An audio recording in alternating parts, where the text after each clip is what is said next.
Il est 14 h, nous espérons que vous avez bien déjeuné.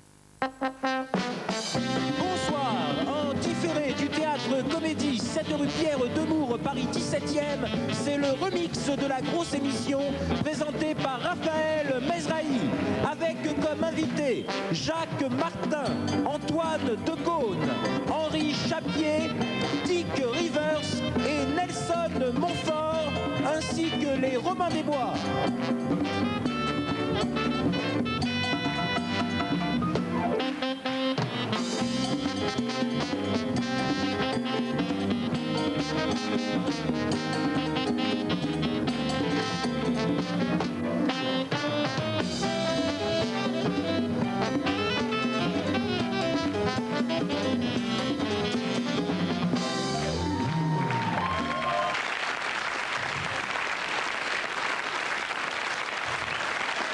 Eh bien, pour un public triomphant comme vous-même,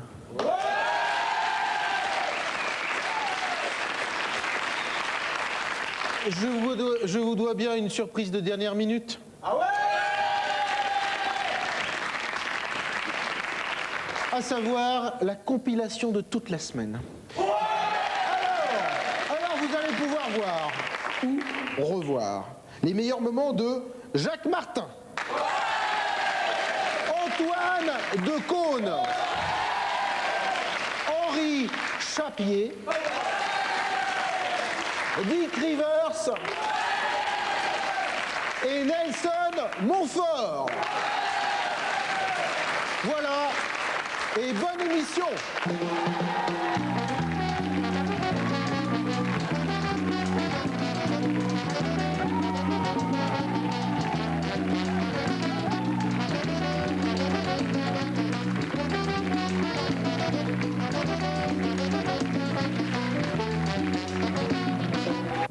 Alors vous êtes le créateur du Petit Rapporteur, de l'École des fans et du célébrissime Evlan Passe-moi l'éponge. Eh oui. Qui m'a payé ma première voiture. C'est bien, donc bravo. Bah écoutez, ça restera ça. Si. C'était quoi comme voiture? C'était une voiture de sport, ma première voiture de sport. Evlan, passe-moi l'éponge. Evlan, fais-moi gli-gli. Evlan, passe-moi l'éponge. Evlan, gousi-gousi. Ben, je vais vous dire, je me suis fatigué pour faire ça. Hein. Jean-Richard de Hermenonville m'écrit. Oui, je sais. Raphaël, connais-tu le commissaire Von Locke? Tu sais ce flic de Marseille qui joue dans le téléfilm qui porte son nom, le commissaire Von Locke? Moi je l'adore, c'est mon idole, c'est un flic d'exception et un acteur remarquable. Serait-il possible, grâce à vous, d'en savoir un peu plus sur lui? Eh bien, cher Jean, qu'est-ce qu'on peut lui dire? On peut lui proposer peut-être de voir un truc et de le retrouver, quoi. Oui. Bon, on va proposer de retrouver le commissaire Von Locke tout de suite sur un tournage d'un épisode de Von Locke. Tout de suite, un instant de Von Locke.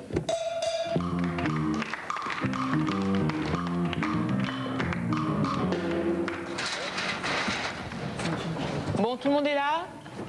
On va commencer à répéter. Oui, mais non, Maryse, on peut pas répéter. Van Locke, il est encore au maquillage. Encore? Mais ça fait 1 heure qu'il se fait maquiller. Oui, mais là, en fait, il a pas pu s'empêcher de contrôler les papiers d'identité du maquilleur. Alors, en fait, ça prend du temps. Oh putain. Non mais c'est pas vrai. Déjà qu'hier, il a arrêté l'ingénieur du son pour attentat à la pudeur parce qu'il était torse nu sur le tournage. Non, mais on va pas y arriver. Vous savez ce qui m'est arrivé moi la semaine dernière? Non. Eh ben, je sors du tournage sur le périph', j'étais à 90 et là je me fais prendre en filature par Van Locke. Non, mais il t'a reconnu quand même. Ah ouais, il m'a reconnu mais il m'a mis 2000 balles d'amende, un retrait de permis, mais maintenant c'est lui qui vient me chercher tous les matins pour aller au tournage. Oh putain. C'est dur d'être acteur et flic en même temps. Bonjour, je m'appelle Van Locke. Je passe sur TF1 à 20h50. Coupure pub 22h10. Oui, on sait. Bon, commissaire, si vous voulez bien, on va répéter la séquence 257. Écoute-moi bien, petit. Sur le terrain, j'ai jamais eu le droit à des répétitions avec les malfrats. C'est pas aujourd'hui que ça va commencer. Action. Oui, je peux faire le clap quand même? Écoute-moi bien, petit. J'ai démantelé la mafia de Marseille avec mon gun. J'ai connu les enfants morts de la drogue. C'est pas aujourd'hui que je vais connaître un clap. Action. Oui, mais s'il vous plaît, la Von Locke, ici on n'est pas dans l'avion, on est sur un tournage, donc la réalisatrice dit action et moi je fais le clap, ok? Écoute-moi, couillonne. Écoute-moi bien. Je sais pas ce que je dois te dire, mais je vais te le dire quand même. Moi, vous m'emmerdez. Je vais le faire. Action. 257 sur un, première. Action. Bonjour, commissaire. J'ai pas pu relever les empreintes, il y avait un problème, mais je pense qu'on peut... C'est à vous, là, Commissaire, c'est à vous, vous devez me couper, là. Mais je le sais. Bon. J'ai réfléchi. Coupez. On coupe pas. Sur le terrain, on n'a jamais coupé. Recommence, petit. Action. 257 sur un, deuxième. Chut. Bonjour, commissaire. Voilà, j'ai pas pu relever les empreintes, il y a eu un problème. Écoute-moi, petit, tu vas jouer comme ça? Coupez. Non, mais où c'est que vous l'avez trouvé, ce gars? Bah, il joue l'éveil dans Julie Lescaut. Ne me parle pas de Julie Lescaut. Une femme flic, ça n'existe pas. Une femme flic, ça a des couilles et ça les prend avec ses deux mains. Allez, on enchaîne. Écoute-moi, tu m'entends le réveil? Oui, Écoute-moi non, je bien. m'appelle pas le réveil, je m'appelle l'éveil, pas le réveil. Bon, écoute-moi bien. Écoute-moi, toi. J'ai connu les enfants morts dans la citrouille. J'ai connu... Merci, mon brave. J'ai connu les... J'ai reçu les balles dans la peau. J'ai reçu 58 coups de balle. 58 trous de balle. Et tu sais comment on m'appelle? Trou de balle. Mais non, on m'appelle l'armure. Bon, revenons à toi. Alors, on va reprendre là où on en était. Hein? Il faut que tu joues de manière plus abrupte. Ouais, mais moi je joue sincère, hein, Mais la sincérité, c'est pour les pédés. Il faut que tu joues avec tes couilles dans la main comme moi. Mais je comprends rien là, ça veut rien dire. Tu ça. comprends rien, petit? Alors je te vire, tu me rends ta plaque et ton gun. Tiens, toi, tu vas me chercher un comédien professionnel qui connaisse le métier de la police. Non mais excusez-moi, on peut pas le virer, il nous a imposé par TF1. Ouais. Et moi, je t'impose mon cul quelque part. Grosse dinde. Commissaire, là il y a un type, là il ferait l'affaire, là, il est comédien, il dit qu'il connaît bien la police. Eh ben, entre, petit.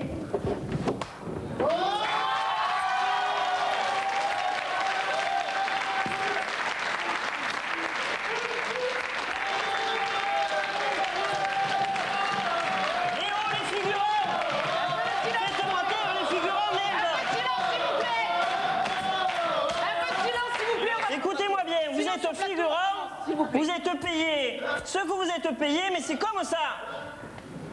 Comment tu t'appelles, Pichoun? Pichoun. Mousse. Comme la mousse au chocolat? Non, je plaisantais.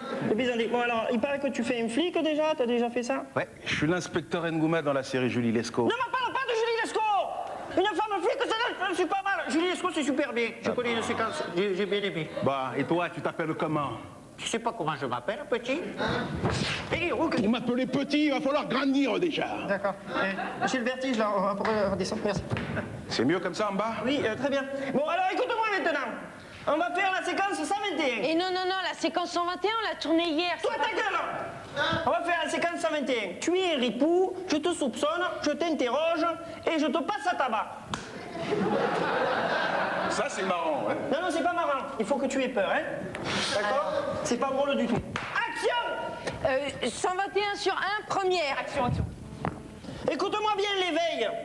Non, on reprend. Moi, c'est Ngouma, d'accord? Voilà, d'accord. Écoute-moi bien, Ngouma. Tu m'entends bien, là, hein? Tu m'as regardé? J'ai 58 ans. Tu en as 49, tu pourrais être mon fils. Hein? Et c'est fou ce que tu peux être mauvais. Chut, faut pas dire ça. Non, on coupe pas. Sur le terrain, on n'a jamais coupé. On coupe rien du tout. Bon, alors maintenant, je vais t'interroger. 121 sur un, deuxième. Action. Je t'interroge. Tu dois Faut pas casser le matériel. Coupez.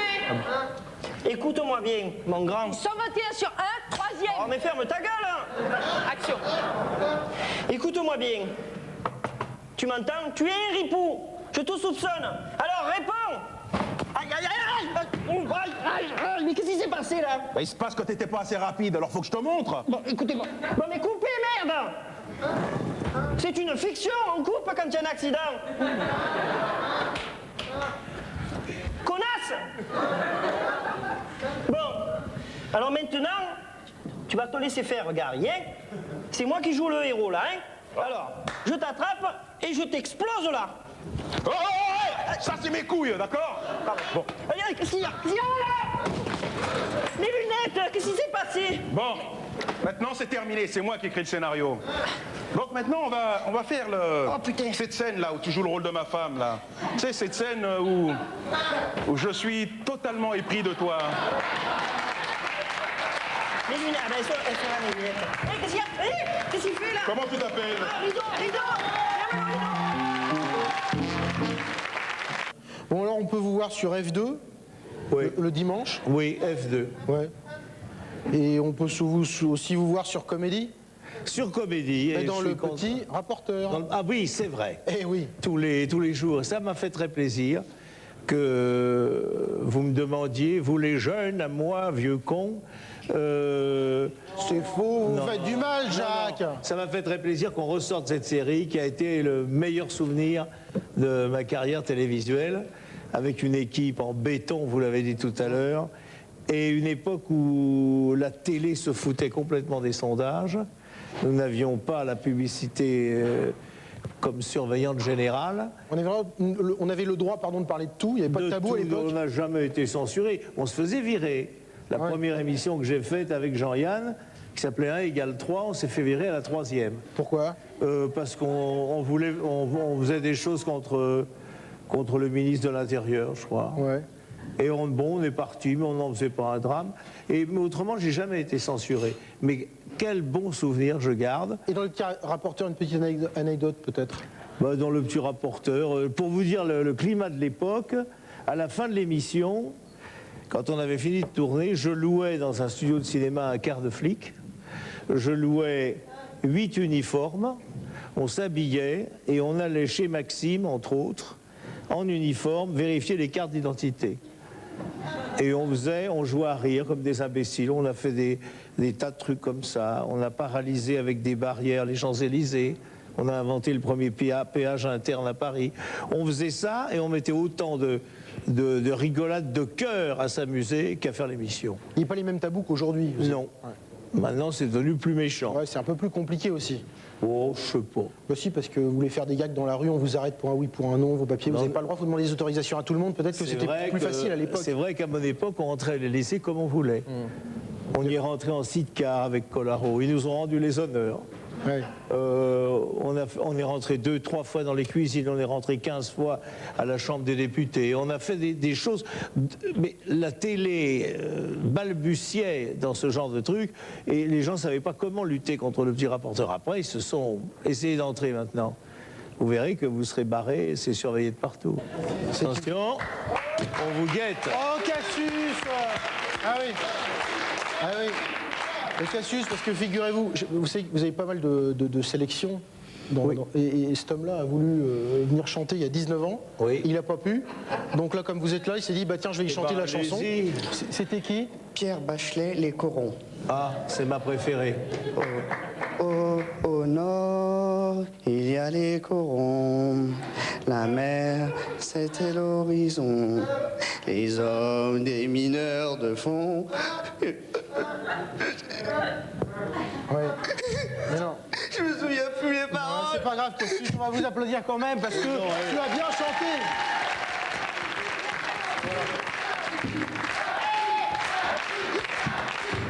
Cassius n'a pas de famille. D'ailleurs, si vous voulez, si vous connaissez cet enfant, si vous l'avez déjà vu, écrivez à Comédie, c'est très important pour retrouver. Enfin, de toute façon, faites ce que vous voulez, on s'en fout, mais enfin, c'est quand même écrit sur l'écran l'adresse pour le récupérer, Cassius.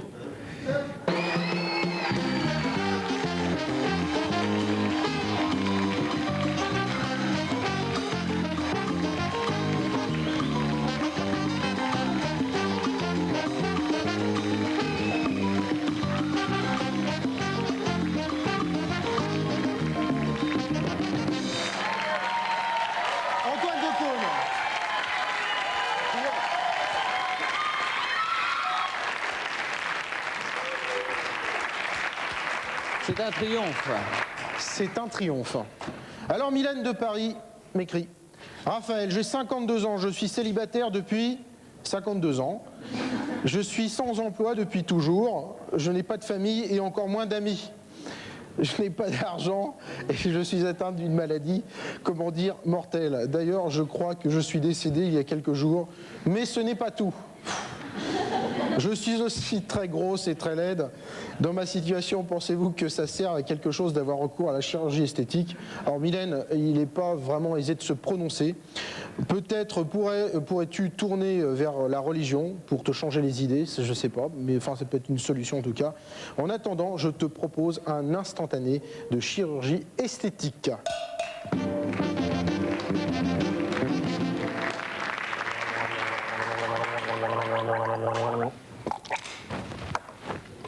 Simone, vous pouvez m'envoyer la patiente suivante? Putain, mais elle est complètement dingue, votre secrétaire. Simone, vous vérifiez dans le dictionnaire, je pense que le verbe envoyer a plusieurs sens. Elle est folle, faut qu'elle se fasse soigner, cette dinde. Ne vous en faites pas, je la soigne, elle en a plus pour longtemps. Bon. Alors, mademoiselle Boîte-Chatte, comment ça va? Eh ben, ça va pas, je vais mal, je me sens grosse. Ah ben, c'est bien normal. Pardon? Ben, c'est bien normal de se sentir très mal si l'on sent trop grosse. Oui, mais vous, par exemple, vous me trouvez grosse? Ah ben, je n'ai pas à donner mon avis là-dessus, hein, vous savez. De même que, du moment que vous faites la démarche vous-même d'aller voir un toubib esthétique, hein, c'est qu'il y a un problème. Or, ce problème, je peux le guérir. Oui, mais comment vous comptez le guérir? Parce que ne me parlez pas de régime, hein, ça va, les régimes, je les ai tous faits, ça me convient pas du tout, je veux dire. Liposuction buccale. Liposuction quoi? Buccale. Buccus, bucci-boco, bocal, la bouche. Lipo, la graisse. Succion, je suce la graisse par la bouche. Oh, mais c'est terriblement dégueulasse. Ah, détrompez-vous, c'est très très agréable. Bah, j'hésite. Non, mademoiselle Boîte-Chatte, faites-moi confiance, je suis sûr de moi, c'est fiable à 100%. Et puis si vous n'êtes pas satisfaite, je vous rends votre graisse. Bon, écoutez, de toute façon, je suis à bout du rouleau, alors d'accord, prenons rendez-vous. Ah non, non, non, on va faire ça tout de suite. Ah bon? Levez-vous. Mais en faites pas, ça fait pas mal du tout. Hein. On est place, comme ça. Voilà. On avance ça. Récipient. Bistouri. Merci. Je vais vous faire une petite incision. Hein. Ça ne fait pas mal. Attention.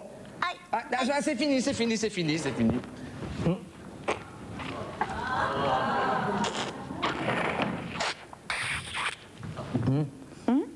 Quoi?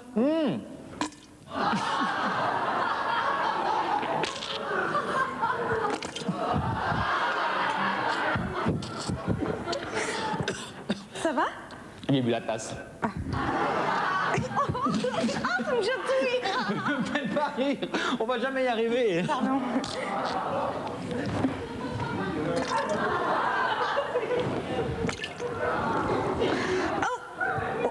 Voilà. Encore un petit coup. Et ben voilà. Voilà. C'est fini, vous voyez, c'est plutôt chouette, hein? Ouais. Je n'ai pas mangé de l'ail hier. Hein.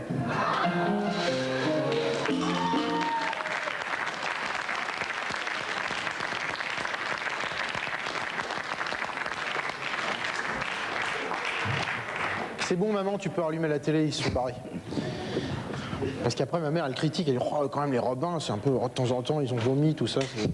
Donc, c'était pas pour de vrai ça? C'était pas pour de vrai. Ouais. Moi, je sais pas avec eux, on sait jamais. Hein. Ils sont capables d'aller très très loin, ils vont très loin d'ailleurs les Robins. Une petite question, peut-être on te l'a déjà posé, mais quand t'étais môme, est-ce que t'avais déjà la cote avec les mecs? Quand j'étais petit, ouais. Bah, j'ai été élevé chez les pères, donc les ça crée des liens, ouais. Ça crée des liens, oui. Les petits garçons ont souvent la cote avec les pères. Et ados? Mais je parle de l'époque où ils étaient encore en soutane, quoi. Ah ouais. Et ados en culotte courte? Bah ados ça continue, oui, non, jusqu'à la puberté, en fait, ils aiment beaucoup ça, ouais. Non, c'est pas ça que je veux dire. Est-ce que tu as eu des relations homosexuelles? Non, jamais. D'accord. T'as essayé, ça t'a pas plu, non, c'est ça? Non, jamais, j'ai jamais, ça s'est jamais présenté comme ça, ouais. Ouais, tu veux qu'on essaye un truc? Bon, je sais pas, ça dépend. Après l'émission? Après l'émission, alors. Ouais, d'accord. Est-il vrai que vous êtes en partie responsable des problèmes de Philippe Gildas avec le FLNC à cause de sa propriété en Corse? Oui, parce qu'à force d'avoir raconté qu'il avait construit sa propriété sans permis, qu'il avait bétonné une partie du littoral pour pouvoir accès Et ça, c'est vrai. c'est vrai, oui, à son port privé, et qu'il avait touché en plus toutes les primes de déforestation là pour après avoir mis le feu au maquis autour de chez lui. C'est vrai qu'il a eu de graves problèmes avec les gens du FLNC. Et là, ça va mieux, là? Non. Non. Donc c'est parti d'une connerie, et là c'est... Voilà. Il y en a peut-être qui nous regardent, le FLNC, je sais pas si... Bah, tant mieux pour eux. Voilà. Faut qu'ils enlèvent la cagoule, parce que sinon l'image va être un peu... Non. Père André du couvent des Ursulines à Blois m'écrit: Raphaël, je suis prêtre et j'aime mon métier, mais j'ai un souci. J'ai fait vœu de pauvreté et pourtant j'ai une passion pour l'argent. Je voudrais trouver un moyen d'en gagner. J'ai pensé à vendre mon corps, mais j'ai fait vœu de chasteté. N'auriez-vous pas une idée? Bah si, j'ai une idée, Pierre-André. Je connais quelqu'un qui prêche à longueur de journée, à longueur d'année, et qui en vit bien. Tu pourrais prendre exemple sur lui tout de suite. Tom the Preacher. Oui, absolument, je vois Father Tom s'avancer avec sa aide garde du corps. Father Tom, s'il vous plaît. Cette affaire de compte secret en Suisse. Father Tom avec l'argent de... Vous êtes bien trop bavard, bien trop bavard.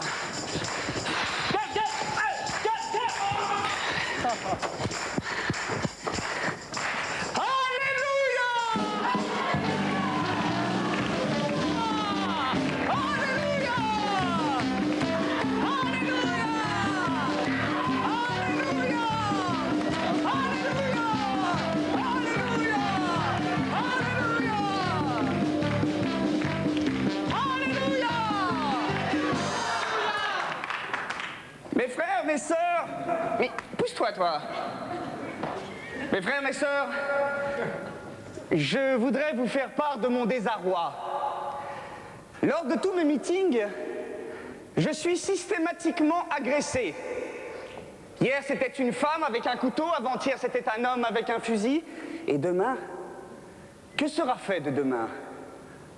Mais surtout, pourquoi? Pourquoi tente-t-on de me faire taire? Parce que je dérange? Parce que je suis un empêcheur de penser en rond? Parce que tout simplement je vous aime? Est-ce un crime de savoir aimer? D'aimer sans attendre? D'aimer à tout prendre? Apprendre à sourire rien que pour le geste? Sans vouloir le reste? Et apprendre à vivre? Alléluia! On attend à mes jours parce que je vous aime trop, mais surtout parce que je réussis là où d'autres échouent. Et j'en veux pour preuve la présence ce soir de Antoine de Caunes, qui est venu me voir un mercredi à Wednesday et qui m'a dit: mon père, ma fille est nominée aux Académies César, faites en sorte qu'elle soit primée. Et qu'ai-je fait? Voici les images. Il a reçu en revanche le prix Lumière 97 du meilleur espoir féminin, qui est un prix décerné par le public. On l'a vu récemment dans La Voix est libre de Stéphane Clavier. On la verra bientôt dans Restons groupés de Jean-Paul Salomé. Elle est bien sûr parente de Georges et Antoine de Caunes. C'est sa fille. J'ai réussi! Alléluia! Mes frères, mes sœurs, mon cœur saigne.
Alors il fallait rester debout davantage, je suppose, saluer, enfin. Non, on n'a pas répété. Mais vous faites ce que vous voulez, Henri. Vous le savez de toute façon. Hein.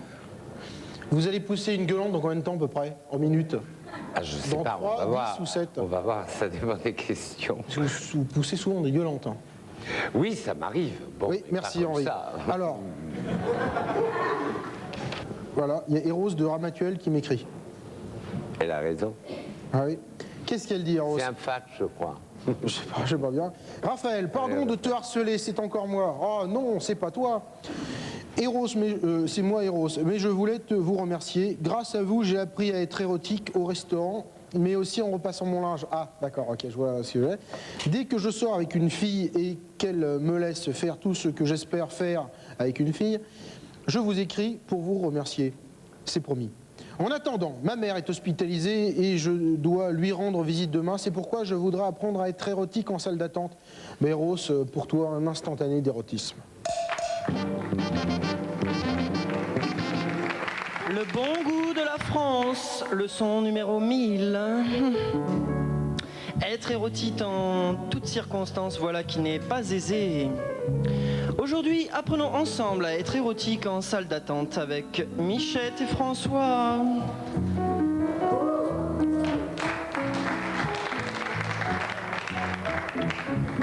Monsieur, quand vous pénétrez dans une salle d'attente, ne vous précipitez pas sur un fauteuil, cela est démodé.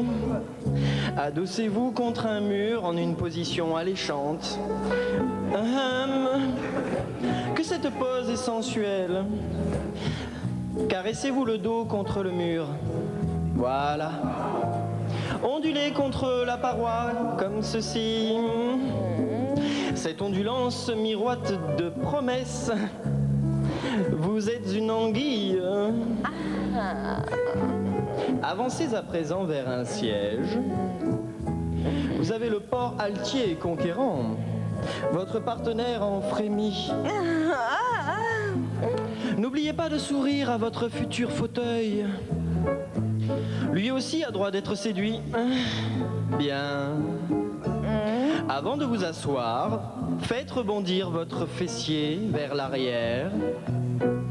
Bien.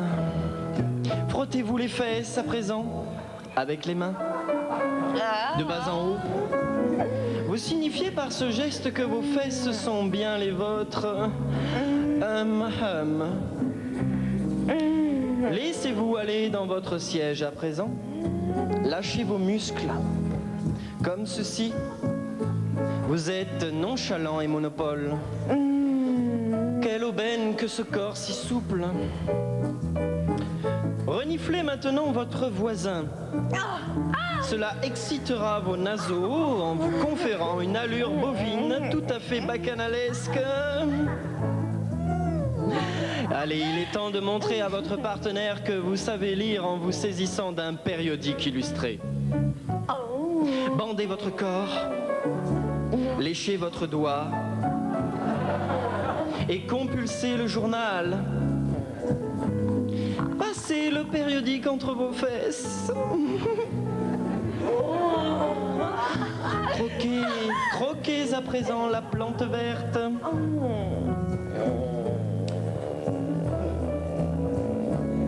Oui. Crachez. Le croquet-craché est une pratique ancestrale qui symbolise et rend honneur à l'acte sexuel. Votre partenaire est Pam, elle se Pam. Voulez-vous la faire fondre de plaisir en un dernier bouquet de sensualité? Tenez-vous prêt. On va vous appeler. Au suivant. C'est à vous, levez-vous, d'un bond simiesque. Quelle énergie! Se lever de fauteuil en giclade évoque un feu d'artifice érotique. Allez, sautillez jusqu'au cabinet du docteur. Votre partenaire gronde de bonheur. Vous avez gagné, monsieur.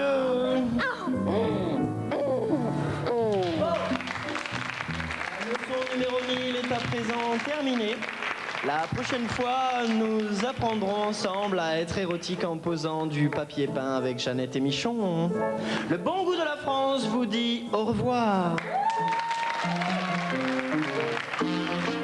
Après quelques années au quotidien de Paris, vous rentrez à la télé grâce à J.M. Cavada, avec qui vous avez fait Alors, je sais pas, vous avez fait quoi avec lui? Ah, le Festival de Cannes, très rapidement. Ah, d'accord.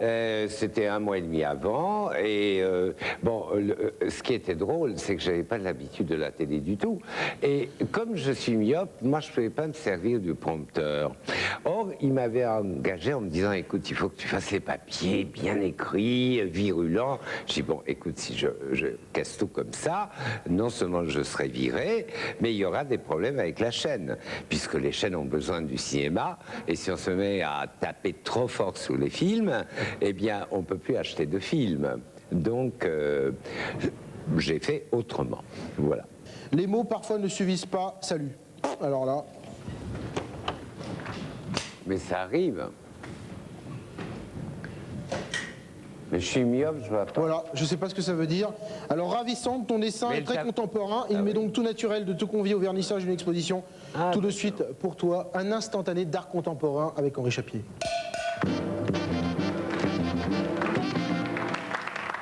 Ah oui, vraiment, c'est somptueux, c'est arrogant. Je vous félicite.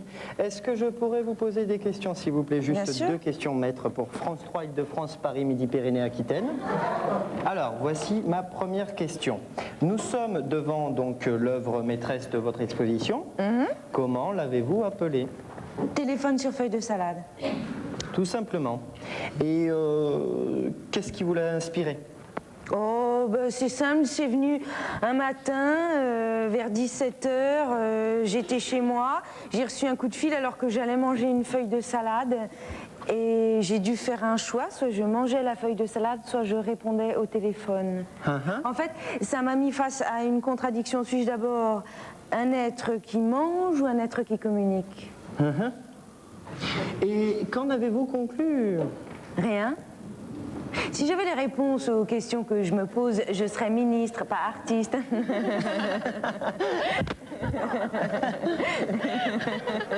Qu'est-ce qu'il y a là? Pourquoi il rigole? Je t'en plus. Quoi? T'en plus les travaux. Oh, d'accord. Voilà, c'est comme ça, c'est bien. Hé, quoi? Viens là. Il y a quoi à boire? Oh, du pinard, du pinard. Bonjour. Bonjour. Tout va bien? Pareil. Pardon? T'es sous quoi? J'en ai mis, pas compliqué, mine bien, tu vois bien.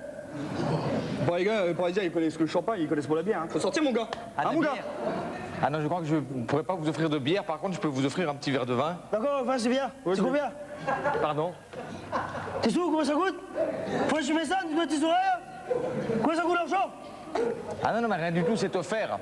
C'est la galerie qui offre ça, le cocktail est offert. Oh, tu comprends pas, on te demande combien c'est le verre?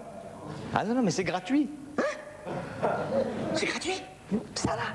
Oui, c'est gratuit. C'est gratuit? Oui. Oh, ça aussi? Ça aussi, c'est offert. On s'en fait, garde ça, Marcel.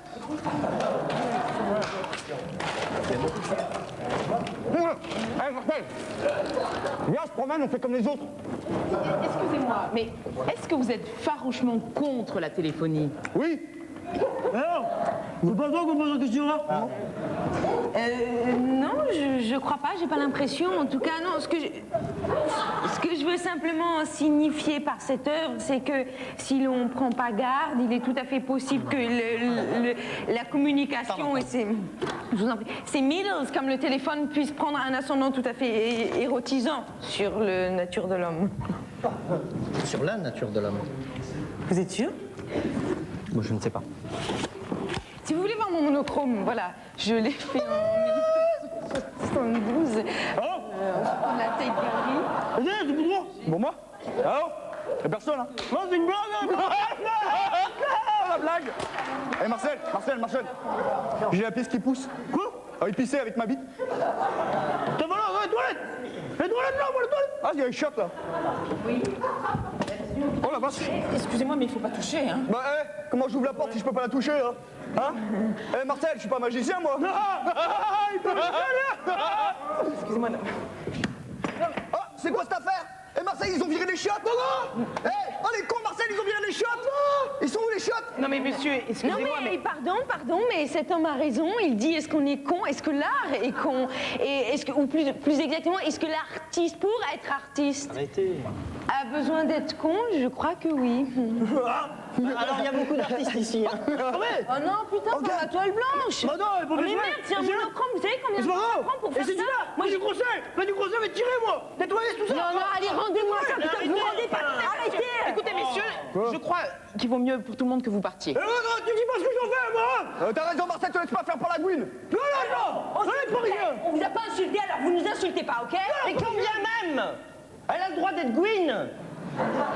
Merde. Est-ce qu'on vous a traité d'enculeur de poule? Quoi? Qu'est-ce qu'on fait?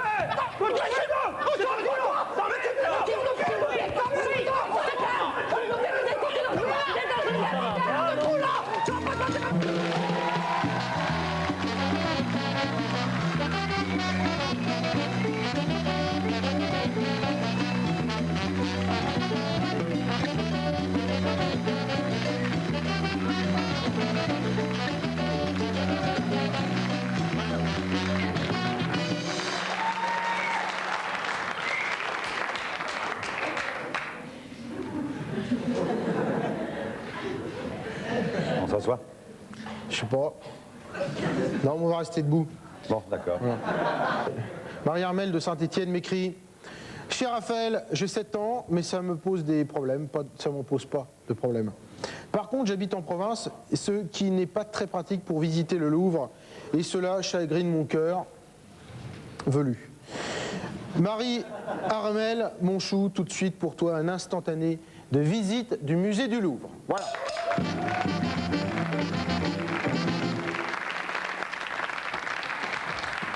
Messieurs, dames, si vous voulez bien me suivre, ladies and gentlemen, if you can leave me alone. Bien, nous sommes ici dans la pièce principale du Louvre, appelée le Salon de Pierre-Françoise Ier, The Saloon of Pierre-Françoise Plumier. C'est ici qu'est exposé le chef-d'œuvre du Louvre. Here is the boss of the Louvre. Messieurs, dames, s'il vous plaît, je vous demanderai de ne pas respirer, car le dioxyde de carbone expiré de votre bouche peut être néfaste pour les pigments picturaux. Merci. D'autre part, je vous demanderai un maximum d'attention, car je ne répéterai pas 2 fois la description. Ladies and gentlemen, I demand you, don't please. Je ne répéterai pas la description. Je ne répéterai pas la description. Bien. Le cadre étant au bois recouvert d'or massif 3 carats, il a été sculpté par le frère de Leonardo da Vinci, Leonardo DiCaprio. S'il vous plaît, j'ai dit non, pas d'air, no water. Le mur qui soutient ce cadre est en pierre de taille. The Wall Street is in a Papa Rolling Stone.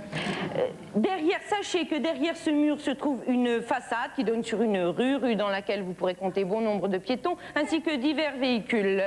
A lot of people walk on the street, a lot of cars ride on the road. Comme vous pouvez le constater, ce mur est recouvert d'une splendide peinture As You Like It. A splendid ripolin is on the wall. Nous pouvons constater de mouvements une partie marron foncé surmontée d'une partie marron clair. Cocoa Party and a clear Cocoa Party. Le cordon qui protège cette œuvre est en poil de rouquin irlandais. The red cordon is an Irish coffee. D'autre part, les pylônes qui soutiennent ce cordon sont posés à même le sol, Gone with the Wind. Enfin, une petite anecdote sur ce tapis 6 juin sous vos pieds. Il a été dépoussiéré aujourd'hui vers 15h. The carpet, motherfucker. Bien.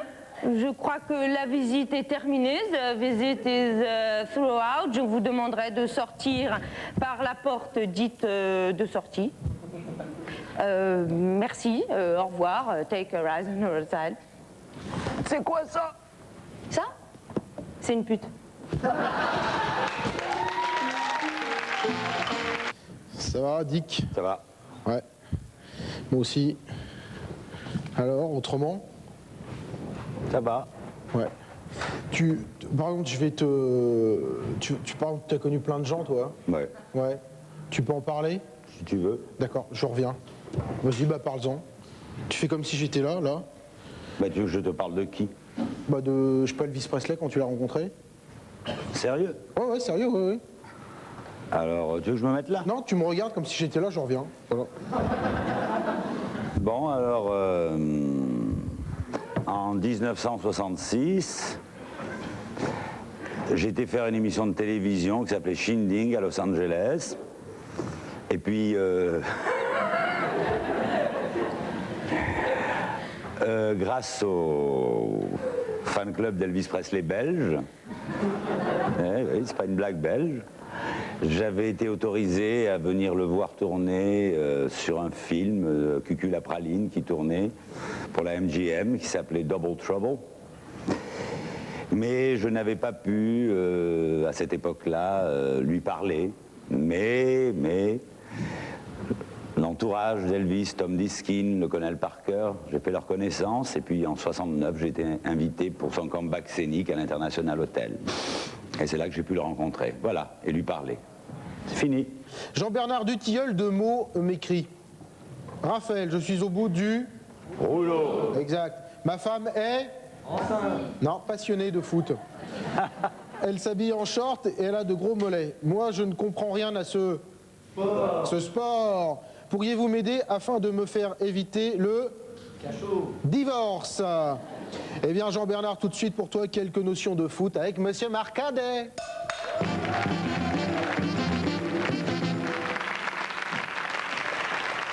Oh là là, merde.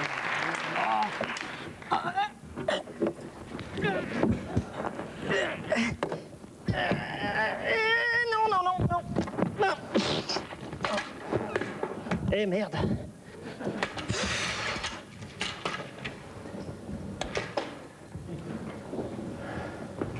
Qui que vous soyez, Monsieur Marcadet, levez les mains. Monsieur Marcadet, qu'est-ce que vous faites chez moi? Je cherche l'interrupteur. Et c'est pour ça que vous êtes venu? Oui. Monsieur Marcadet, vous avez vu l'heure? Oh là là, il est 4 heures du matin. Oui. Je suis votre voisin, je suis dans votre salon. Mais voilà, l'heure est grave, Monsieur Claude. Oui. Alors écoutez-moi bien. Vous allez vous asseoir, vous faites comme chez vous. Allez, asseyez-vous. Vous vous caressez un peu, vous faites comme si j'étais pas là. D'accord. Écoutez-moi, voilà ma question. Quelle est la différence entre la Coupe du Monde des clubs champions... La Coupe d'Europe des clubs champions. Ouais, voilà, exactement. La Coupe d'Europe des clubs champions et la Coupe de l'UEFA. Et c'est pour ça que vous êtes venu à 4 heures du matin. La différence, c'est que la Coupe d'Europe des clubs champions, c'est la Coupe d'Europe des clubs qui sont champions dans leur pays. Et la Coupe de l'UEFA, c'est la Coupe d'Europe de ceux qui sont second, troisième, quatrième, cinquième. Mettez ça là, s'il vous plaît. Aïe, ça brûle. Autre question. Quelle est la différence entre la Coupe et le championnat? Il y en a une qui est plus prestigieuse que l'autre. Laquelle? La Coupe d'Europe des clubs champions. Pourquoi est-elle plus prestigieuse? Merde. Oh, Monsieur Marcadet, baissez les mains en l'air, s'il vous plaît. Je les baisserai quand vous aurez levié les vôtres.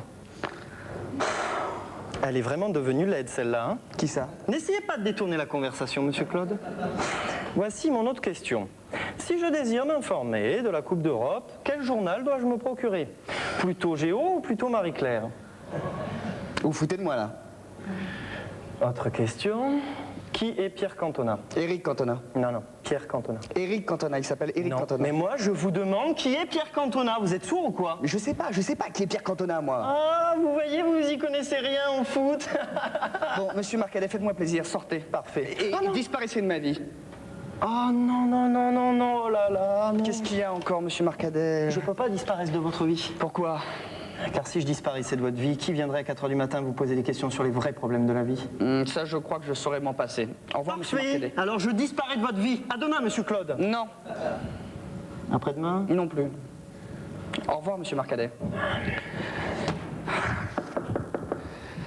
Oui, Monsieur Marcadet. Oh, vous m'avez reconnu.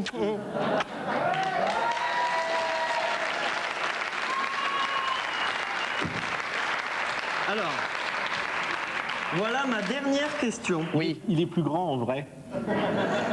Oui. C'est vrai qu'à la télé, il fait beaucoup plus petit. Vous êtes passé à la télé, Monsieur Claude? Oui, je l'ai vu dans les informations. Pour l'histoire du boucher assassiné. Je vous écoute, Monsieur Marcadet. J'espère que c'est un mensonge, Monsieur Claude. Bon, alors voilà ma dernière question. Essayez d'être attentif là, parce qu'on s'en sort plus. Vous voulez ma main? Non, non, c'est bon, j'ai des couilles. Alors, vous jouez comme De Niro d'ailleurs. Hein? Vous faites comme ça là? Ouais. Vous avez vu? Ouais. Ouais. Alors voilà ma dernière question. On peut y aller, oui ou crotte? Je vous écoute, monsieur Marcadet. Bon, alors, est-ce que, pour ne plus vous désavantager à des heures incongrues, hein, est-ce que vous accepteriez que nous emménagions chez vous? C'est doux. Non, je pense pas, non. J'étais sûr qu'il me répondrait ça. C'est tout, monsieur Marcadet? Oui, c'est tout, monsieur Claude. Le sketch est terminé? Oui, monsieur Claude, depuis 3 répliques, monsieur Claude. Vous allez nous emmerder longtemps avec vos questions. Au revoir, monsieur Marcadet. Au revoir. On va s'asseoir là. Oui.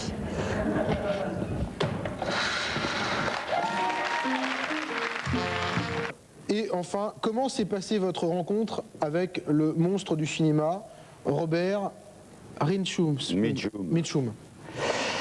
Oh, c'était splendide. C'était toujours pareil pour les fameuses Olympiades d'Europe 1. C'était pour la sortie d'un film de Robert Mitchum qui était patronné. Et donc il était venu nous accompagner à l'aéroport de Roissy. On partait, je crois, pour Dakar. Et je me rappelle, j'étais avec Eddie, qui adorait Mitchum aussi, et pour cause.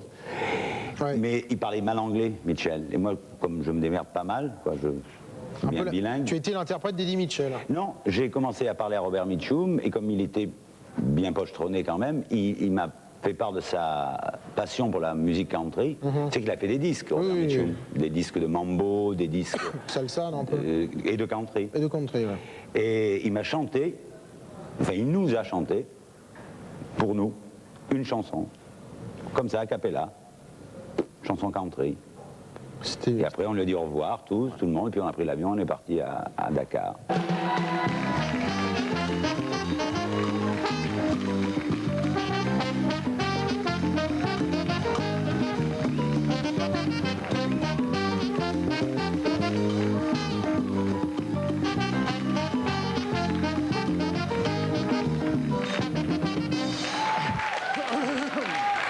Quel accueil!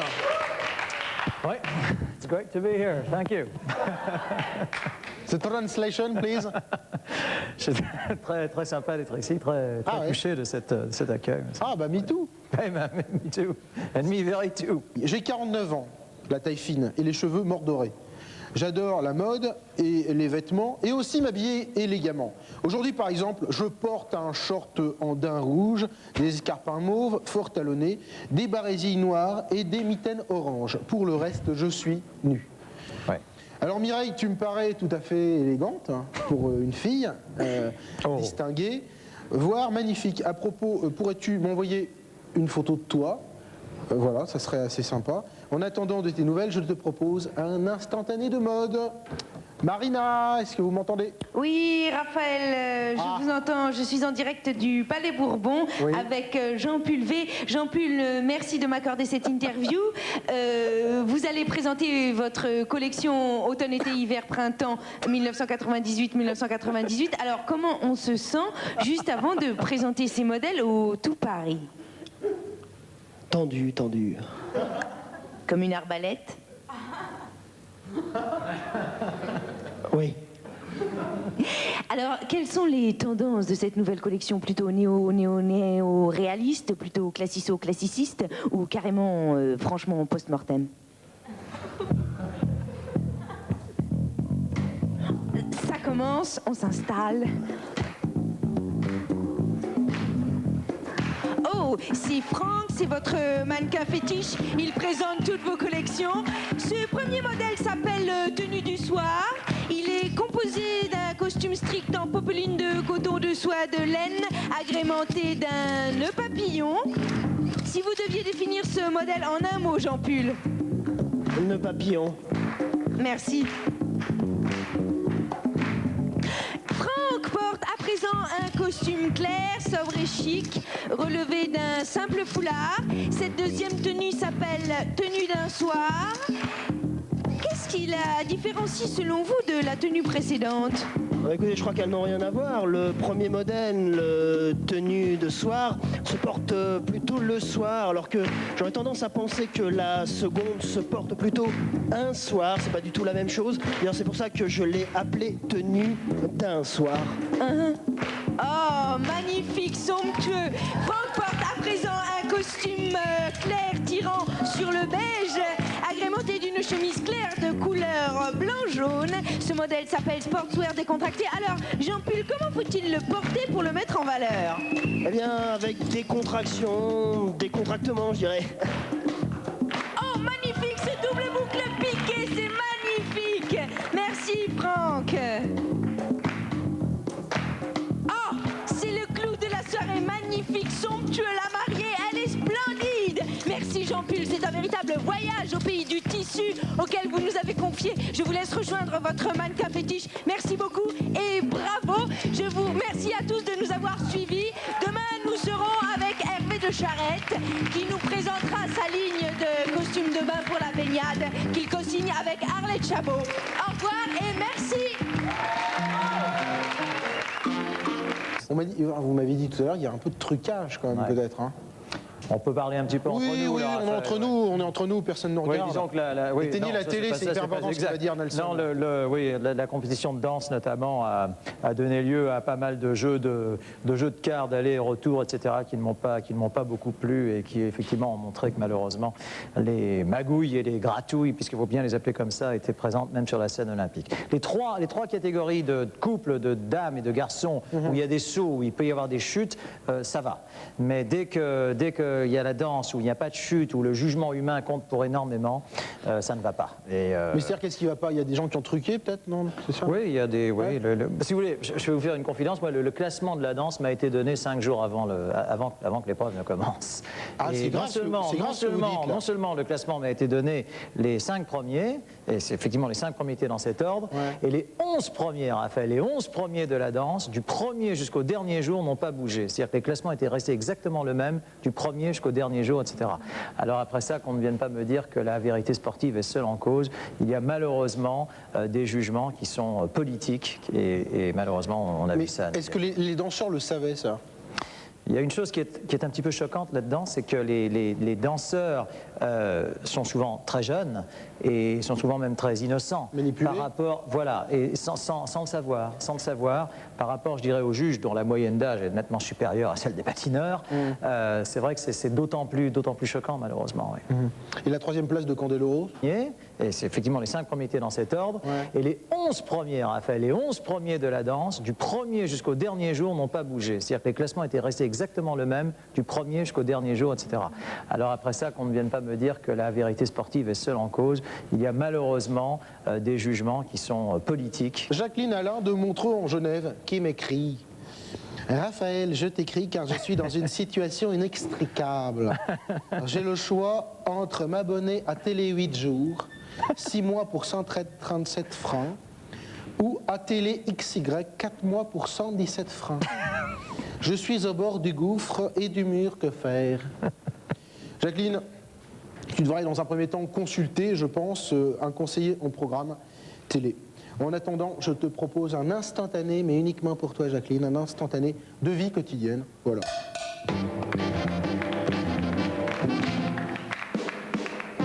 C'est le Natural Show! Un show très natural avec des acteurs très natural. C'est le Natural Show!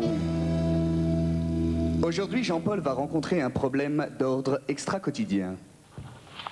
Dans la montagne. Jean-Paul, tu viens m'aider à faire les commissions? Non, Pascal, je peux pas. Je dois écouter les résultats de la super cagnotte du vendredi 13.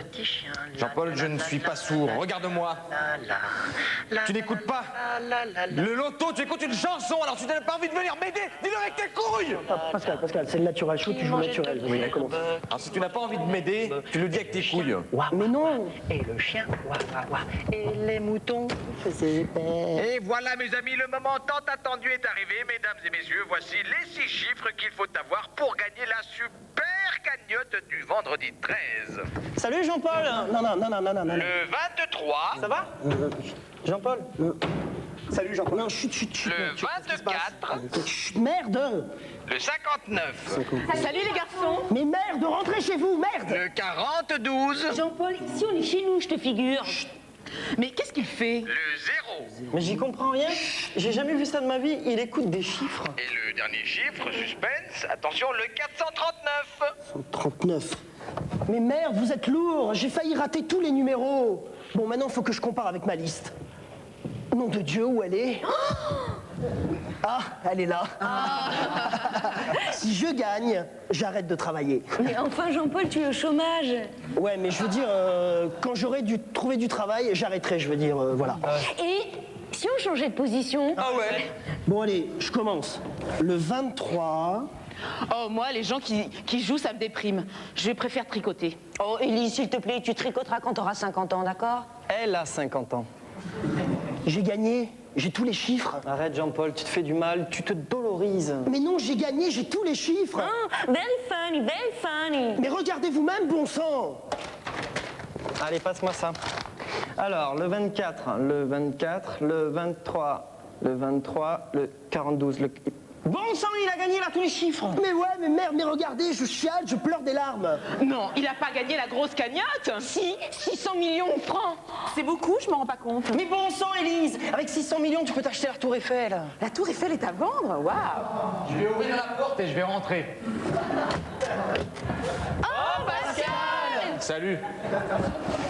Je suis sorti faire des courses et je reviens avec des commissions.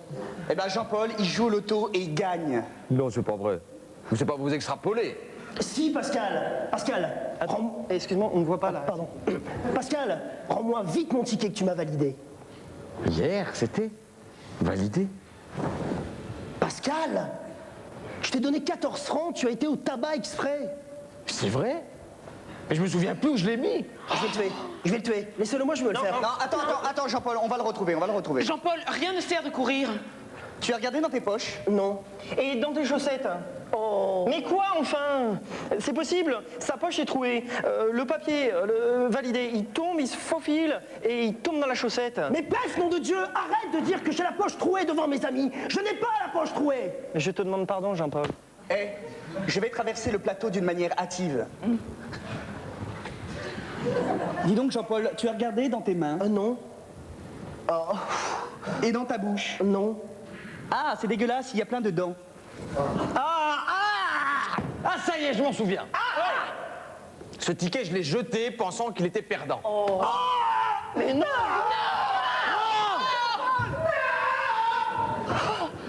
Bon Dieu, Pascal, mais quelle qualité as-tu si tu es con à ce point-là? Pascal. Quoi, Marina? Laisse-moi, Pascal, je suis colère. Est-ce que je peux me mettre dans une position de cow-boy? Bien sûr. Moi, ce qui m'impressionne, c'est comment Pascal ait pu savoir que le ticket était perdant avant qu'il y ait le tirage. Mais d'ailleurs, c'est pas possible de savoir si un ticket est perdant avant un tirage. Bon, enfin, je comprends rien, c'est dingue. Bon, Pascal, regarde-moi. Comment as-tu pu savoir que le ticket était perdant avant le tirage? Parce que généralement, les chiffres qu'on a sont toujours perdants. Pascal, on a une chance sur 1 million de gagner au loto. Si tu nous retires cette chance, qu'est-ce qui nous reste, bon sang? 0 chance. Ta gueule, Élise. Ouais, bah pour une fois que j'ai bon en mathématiques, hein. Mais bon sang, Pascal, au royaume des aveugles, tu ne porterais pas de lunettes. Jean-Paul! Tout va bien, je ne suis pas décédé. Ça doit être le ski de Pascal. C'est le ski. En sautant par la fenêtre, je suis tombé dans la poubelle et j'ai retrouvé le ticket validé. Je pardonne à Pascal, car j'avais commis une erreur en notant les numéros. Un chiffre était faux.